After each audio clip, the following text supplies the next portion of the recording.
ahora. Y hasta ahora el presidente del Consejo Directivo del CERVEL, acompañado del director nacional de la institución y el ministro secretario general de la Presidencia, se refieren a los últimos días para solicitar el cambio de domicilio electoral de cara al plebiscito. Vamos a escuchar. Etcétera.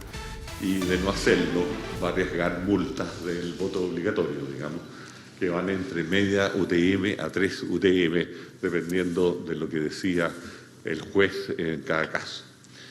Por otra parte, ¿no es cierto?, como todos ustedes saben, se aprobó, digamos, a la semana pasada en el Parlamento que la ley que acerca al elector al local más cercano a su domicilio se aplicara para el plebiscito del 4 de septiembre. Y por tanto va a ser la primera vez que se aplica, ¿ya? Y el tener el domicilio actualizado significa que la persona va a ser asignada, ¿ya?, al local de votación más cercano a ese domicilio, al cual incluso se va a poder trasladar, digamos, a pie, ¿ya?, en muchos casos, no necesariamente en todos. Entonces es una segunda razón para tener actualizado el domicilio electoral. Así que el llamado que hacemos hoy día a todo el mundo es a actualizarlo. Ya, lo pueden hacer de 3 formas, básicamente. La primera es por Internet a través de clave única, que se ha estado haciendo fuertemente en estos momentos. La segunda es presencialmente en las oficinas de Chile Tiende y en las direcciones regionales del servicio electoral. Nosotros tenemos una oficina por región, ¿ya? Ahí, digamos, obviamente presencial tiene que llevar su cédula de identidad para identificarse. Eso es el único requisito. Nosotros incluso, haciendo un esfuerzo por parte de nuestro personal, vamos a atender en las oficinas regionales del servicio electoral este sábado y este domingo, 1 de mayo, ¿ya?, feriado, incluso irrenunciable, vamos a hacer el esfuerzo para atender desde las 9 de la mañana hasta las 5 de la tarde esta atención preferencial. Así que reitero la invitación a todos los electores, revisar su domicilio electoral y actualizarlo para tener todas las facilidades para votar el 4 de septiembre próximo. Muchas gracias. Bueno, nos acompaña, el ministro, ¿ya?, que también, y la subsecretaria Macarena Lobo, que estuvieron involucrados en la tramitación de esta ley, ¿ya?, que va a producir la aplicación para el plebiscito, y ellos, digamos, están también comprometidos como gobierno en esta campaña, y le dejo la palabra al ministro. Muchas gracias, presidente. Bueno, como lo ha hecho el presidente del Consejo Directivo del CERVEL, Andrés Tagle, hoy estamos acá desde la Secretaría General de la Presidencia junto a la subsecretaria para invitar a todas y todos quienes tengan el derecho de poder emitir su voto para este plebiscito de salida del 4 de septiembre a que revisen en la página web miconsulta.cervel.cl cuál es el estado de su registro, ¿ya?, cuáles son los datos que ahí están respecto de cada una de las personas para poder, sobre todo, aprovechar esta oportunidad de actualizar el domicilio, que es hasta este domingo, 1 de mayo, de tal forma de, como se ha dicho acá, poder tener acceso a votar en el local más cercano a su domicilio. Antes de esta elección, el servicio electoral asignaba una mesa dentro de la misma comuna, pero no necesariamente en la zona más próxima. Eso significaba, como muchas personas lo han vivido, que muchas veces el local de votación exigía de encontrar un medio de transporte para poder desplazarse, y muchas veces, como lo hemos visto, en esos días el transporte no es tan expedito, no es tan fácil. Por lo mismo es que nosotros estamos invitando a todas las personas a que puedan hacer este cambio de domicilio al lugar en el que habitan, para que de esa forma puedan acceder a un desplazamiento que sea más sencillo, sobre todo personas mayores, personas con dificultades de movilidad, pero para todas las personas en general hoy día es importante que puedan actualizar su domicilio. Y para las personas que quizás ya lo tienen actualizado, también conversar con sus familias, conversar con quizás las personas mayores que no tengan acceso a realizar este cambio por Internet y facilitarles el proceso. Esto solo requiere la clave única para que de esa forma podamos tener la mayor participación posible en este plebiscito que, como se decía anteriormente, es un plebiscito cuyo voto tiene carácter obligatorio y por lo tanto esperamos que todas las personas puedan emitir su opinión respecto a si cambiar la Constitución o no. Así que como gobierno estamos comprometidos en apoyar esta campaña que ha iniciado el Servicio Electoral y cualquier duda, por cierto, también desde las distintas oficinas a nivel gubernamental también van a poder conseguir guía y orientación respecto a esta materia.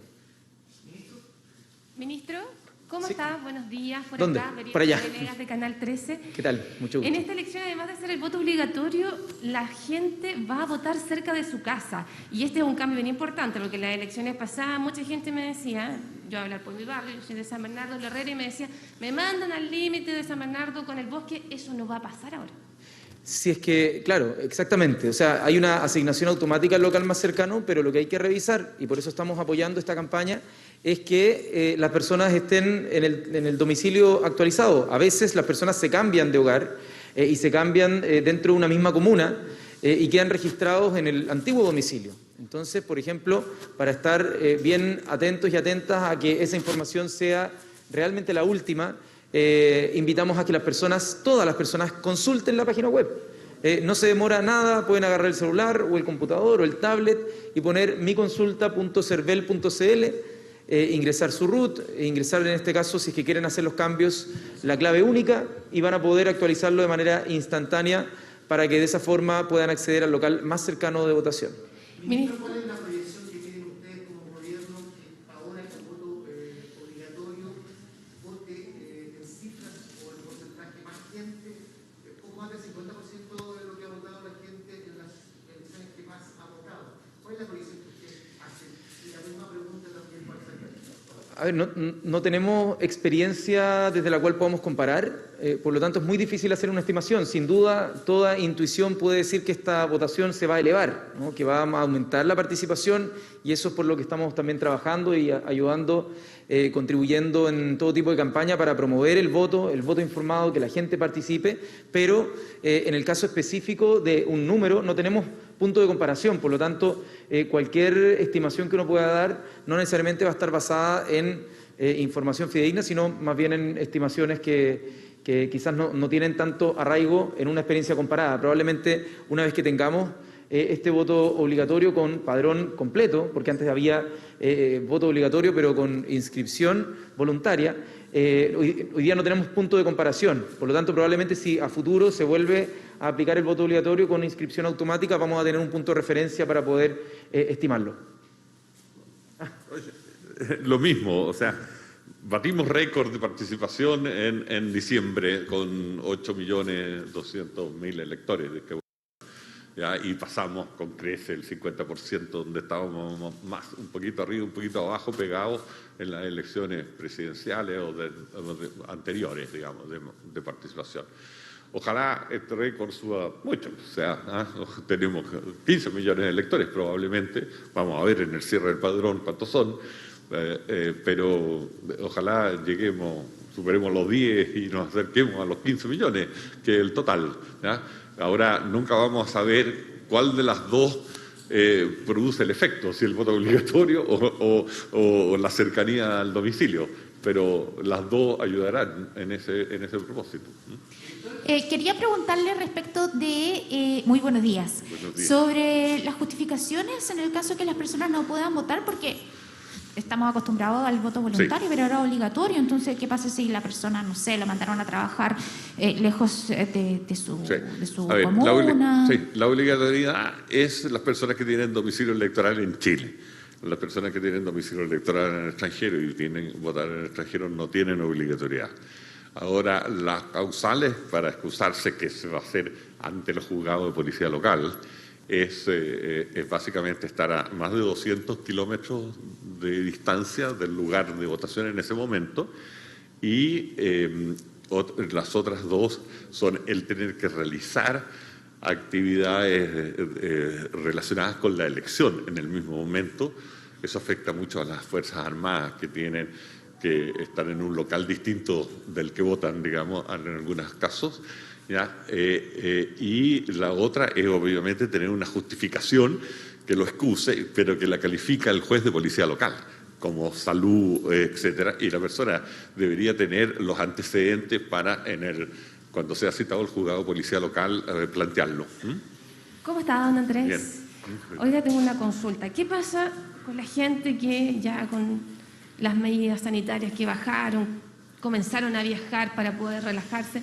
Un porcentaje ínfimo, pero ¿qué pasa con ellos? ¿Van a tener que votar si que son turistas y no residen en el extranjero? ¿Se pueden excusar? En el fondo, ¿qué va a pasar con esa gente? Pensando vacaciones, el contexto. Y lo otro, en caso de una enfermedad, no sé, estoy pensando en el COVID, que todavía está aquí presente. ¿Me puedo excusar 2 días antes, 1 día antes? No, ¿Puedo faltar a la votación? No, es que no hay excusa antes, ¿ya? La persona tiene que, si es citado al juzgado de policía local por no haber votado, y tiene que hacer esa citación ante el juez de policía local, él presenta sus fundamentos porque no votó. Y el juez, obviamente, si tiene fundamentos, no le va a pasar la multa. O le va a pasar la multa, o dependiendo de la calidad del argumento, le puede pasar una multa baja o una multa alta, hay un rango. Pero eso lo decide el propio juez de policía local. No hay un sistema para presentar una excusa con anticipación, ¿no? Ministro Jackson, ¿es posible hablar con usted también en temas relacionados con el plebiscito? Sí, pero claro. quizás con lo que tiene que ver con el llamado a participar. Pero desde el punto de vista político quizás, porque hay varios temas que han salido a la agenda que tienen que ver con la presidencia, etcétera, y algunos convencionales ayer planteaban esto, que sí, que el gobierno, el ministerio tiene que estar presente, pero de alguna manera tenían algunas miradas distintas a que se haga esta especie de campaña.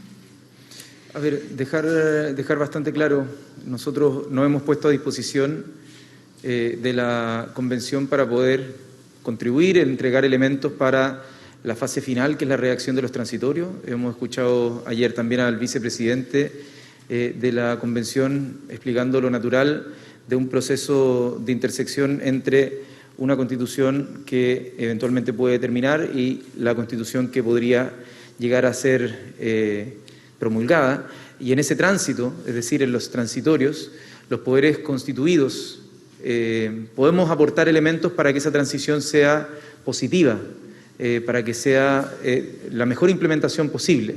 Y en eso nosotros nos hemos puesto a disposición de la Convención, así como otros poderes también del Estado, no solamente el Ejecutivo. Probablemente muchos poderes, incluso autónomos, podrán entregar ciertos elementos para que esa transición pueda ser efectiva, y ahí estamos hablando de todos los órganos. Puede que entreguen elementos para que esa transición sea positiva. Estamos hablando desde el Poder Judicial, eventualmente hacia los sistemas de justicia, también el Congreso, también el Banco Central, también la Contraloría General de la República, probablemente quizás hasta CERVEL. O sea, todos los órganos constituidos probablemente tengan mucho que decir en la fase transitoria hacia una nueva Constitución. Por lo tanto, eso en ningún caso constituye ni campaña ni nada por el estilo, sino simplemente el deseo de que el proceso salga de la mejor manera posible, entregando los elementos que podamos tener desde el Ejecutivo para que esa transición sea correcta. Claro, es que es por el tema que desde un principio se ha dicho que claro, que el gobierno no puede ser imparcial respecto de lo que tiene que ver con el apruebo, porque incluso decía, nosotros fuimos parte de este movimiento, de esta opción, y tenemos claro, y todos tienen claro cuál es nuestra postura. Entonces, de alguna manera dicen que quizás públicamente, como gobierno no, pero entienden este tema de la presidencia, que en el día libre o la hora libre se puede hacer perfectamente, que es una lectura, por Claro. supuesto, que muchos critican además. A ver, por supuesto que para nadie es misterio lo que nosotros hemos venido propiciando durante mucho tiempo, pero como gobierno a nosotros nos corresponde informar, invitar a las personas a participar informadas, a que el proceso se realice de la mejor forma posible. Para eso la mayoría de las competencias las tiene el CERVEL más que el gobierno, pero nosotros, de manera institucional, por cierto, que no se toma una postura respecto al plebiscito. Nosotros podemos, a título individual, por cierto, tener nuestras preferencias, pero eso es distinto al aparataje público. Y en ese sentido, la presidencia es algo que nosotros, con lo que estamos comprometidos en materia institucional, lo que no exime a las personas de tener su propia opinión política, porque eso también es un derecho que todas las personas tienen. Ministro, yo lo quiero llevar a otro tema, pero que... Perdón, yo quiero agregar ciertas cosas que tienen que ver con las regulaciones de lo que es campaña y no es campaña y de la propaganda, ¿ya? No constituye campaña electoral, ¿ya? Primero, en esta etapa donde se están discutiendo las normas que autoridades, ya sea de gobierno, del Parlamento o de otros organismos autónomos, opinen sobre esas normas, especialmente si son de competencia. Todos fuimos invitados a opinar en los organismos autónomos a la Convención. La Corte Suprema ha manifestado sus opiniones sobre las normas de nombramiento de los jueces, por poner un ejemplo. Eso no constituye campaña, ¿ya? Segundo, tampoco constituye campaña y está expresamente puesto en la disposición transitoria 42ª de la Constitución, emitir opiniones personales, ¿ya? Por cualquiera de los medios, ¿ya? Una persona que opina sobre el proyecto de Constitución, y eso es antes de los 60 días de campaña y después de los 60 días de campaña, ya manifiesta su opinión por Internet a través de un video, la manifiesta en una entrevista de ustedes, en la radio, en una carta al director de un medio de comunicación o en un programa de televisión. Esas son, en la medida que sea una opinión personal, ¿ya? Y obviamente que no sea pagada al medio, ¿ya? Eso es muy importante, no sea pagada al medio, no constituye propaganda. Y esta disposición que he citado de la Constitución lo dice expresamente, ¿ya? Ahora, para nosotros es campaña y publicidad que un ministro o un convencional o un parlamentario se pare en una esquina a repartir un volante que diga a favor del apruebo o a favor del rechazo. Eso, por ejemplo, no lo puede hacer ahora, hasta 60 días antes de la elección. Después de los 60 días lo puede hacer, pero en el caso de los funcionarios públicos, fuera de los horarios de trabajo, ¿ya? Entonces, eso es campaña, ¿ya? Y eso vale incluso para los convencionales, que tampoco pueden estar repartiendo volantes a favor de la prueba o del rechazo, ¿ya? Eso, aclarar la legislación ahí. Ministro, quería preguntarle, cortito, por los camioneros.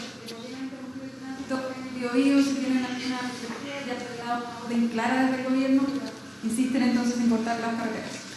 Bueno, desde el Ministerio del Interior, tanto la ministra como también el subsecretario han estado intensamente buscando asegurar a las personas en nuestro país el libre tránsito, tal como lo han dicho el subsecretario en este caso. No es lo mismo que se bloquee temporalmente una vía en algún espacio, en alguna comuna, alguna población, a que tengamos las principales vías donde se desplaza el alimento, donde se desplazan los combustibles, donde se desplazan muchas veces carros de emergencia entre una ciudad u otra, lo que constituye muchas veces un problema de seguridad nacional. Y por eso es que se ha dispuesto que aquellos que continúen con este bloqueo, después de haber abierto todas las instancias de diálogo, después de que el gobierno se ha juntado con los grandes gremios de transportistas por problemas que son legítimos, que han manifestado en materia de seguridad o en otro tipo de materias, una vez que incluso se han generado acuerdos y mesas de trabajo en torno a aquello, el gobierno ha dispuesto de aplicar todo el rigor de la ley para asegurarle a las personas el libre tránsito en el ejercicio de actividades económicas, de actividades, de emergencia, y por lo tanto este es un gobierno dialogante, un gobierno que escucha, pero también es un gobierno que va a hacer cumplir la ley. Pero en concreto, ¿cómo los van a sacar? Porque ya se anunció querellas, pero insisten. Entonces, en concreto, ¿qué van a hacer para entonces los que no quieran hacer caso sigan cortando las vías? Bueno, se tendrán que despejar las vías y ahí el Ministerio del Interior dispondrá de las distintas acciones más ejecutivas para que esto ocurra. Por cierto, ahí hay que hacer un trabajo en colaboración con el Ministerio de Obras Públicas, que muchas veces son los que manejan las concesiones de las rutas, pero ahí hay un trabajo que ya está coordinado, mancomunado entre el Ministerio de Interior y también el Ministerio de Obras Públicas. Ministro, y otra pregunta tiene que ver con los retiros. Hay abogados constitucionalistas que dicen que si se quiere hacer los fondos inexpropiables tendría que aumentar el quórum de votación. ¿Esa es una noción que ustedes tienen como SEGECO? A ver, nosotros entendemos que hay distintos quórum en la Constitución. En el capítulo 3, que es el capítulo de los derechos, donde en el artículo 19, numeral 24, que es en el que ejerce propiedad, o también en el número 18, que es el de seguridad social, que es donde estamos introduciendo la modificación, para que puedan ser alterados requiere un quórum de 2/3. A diferencia de cuando existe una norma transitoria, que es cuando se regula a partir de los 3/5, que es como establece el propio capítulo 15 de la Constitución Política. Por lo tanto, nosotros creemos que, al menos desde la disposición que estamos presentando, una eventual modificación futura requeriría efectivamente los 2/3. Ministro, una pregunta con respecto a la reforma policial comprometida por el gobierno. ¿Eso va a requerir algún tipo de proyecto de ley que va a enviar o que ya envió el gobierno? Y si ya lo ha enviado, ¿cuándo va a ser eso? Porque hace 3 semanas que el Ministerio del Interior dijo que iba a ser eso una prioridad dentro de las actividades legislativas que iba a presentar el gobierno. Con la ministra del Interior, es así, no puede un poquito detallar. Sí, bueno, sin duda que el generar una reforma en las policías requiere de modificaciones legales y también, por cierto, de otro tipo de modificaciones una vez que existan esas modificaciones legales, por cierto, de implementación. Pero esa es una agenda que estamos coordinando con el Ministerio del Interior. Todavía no hay una fecha clara porque se están también haciendo consultas para que este proceso pueda ser lo más expedito y lo más eficiente posible también en la tramitación legislativa, pero también luego en la implementación. Por lo tanto, apenas tengamos fechas y calendario respecto a esta materia, será informado en este caso por el propio Ministerio del Interior. Otra preguntarle si están los votos, porque si aumentan los quórum, ¿están entonces los votos? ¿Creen que puedan lograrlo? Porque el anterior estaba ese problema también. Bueno, eso es algo que no se puede tener certeza. Sería difícil responder binariamente si es que están o no están los votos, porque esa es una conversación que se tiene con el mundo parlamentario. Esta semana que viene probablemente se pueda volver a discutir y vamos a ver en la Comisión de Constitución cómo están los ánimos para un proyecto de esta naturaleza.